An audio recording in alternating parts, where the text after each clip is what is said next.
England's housing crisis deepened today, with figures showing the number of new homes started in the last quarter of last year was 9% down on the same period a year earlier. And despite the Prime Minister's pledge to get Britain building again, the number of homes completed fell far short of what experts say is required. Well, we're not even building half the number of homes that we actually need. And if you look at starts in future years, it's going down even more. And what that means is we're potentially going to fail future generations who are not going to have homes that they can afford to rent and buy and to live in. Planners say England needs 245,000 new homes each year from 2011 to 2031 as population rises. Last year saw just 118,700 houses completed. The shortfall now more than 500,000 homes.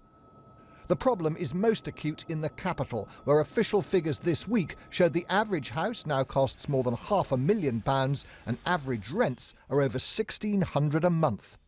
The lack of affordable housing should be the top priority at the election. That's according to London's Chamber of Commerce. 42% of employers in the capital say that housing costs mean it's now a struggle to recruit and retain skilled workers.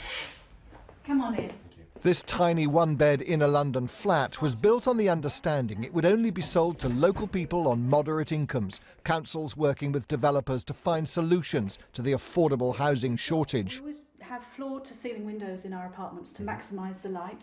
The company behind this high-density development say they're massively oversubscribed. Pocket has an embarrassingly large database now, registered database of people who want to buy these homes. We've got over 17,000, and I have to say probably at the end of this interview there'll be another 500 people who register because we can't build them fast enough.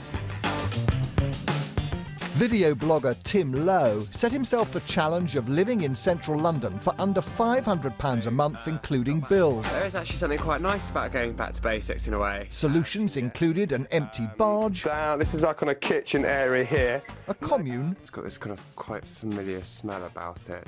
and a horse box. It's actually very snug at night. I got back from work one day and wanted a bit of peace and quiet and, you know, run a nice warm bath, and there I was washing myself with a cold bucket of water. That definitely wasn't a highlight for me. The government claims it inherited a broken housing market and describes today's figures as the best since the economic crash. But demand for homes looks certain to outstrip supply for the whole of the next Parliament, whoever wins the election. Mark Easton, BBC News.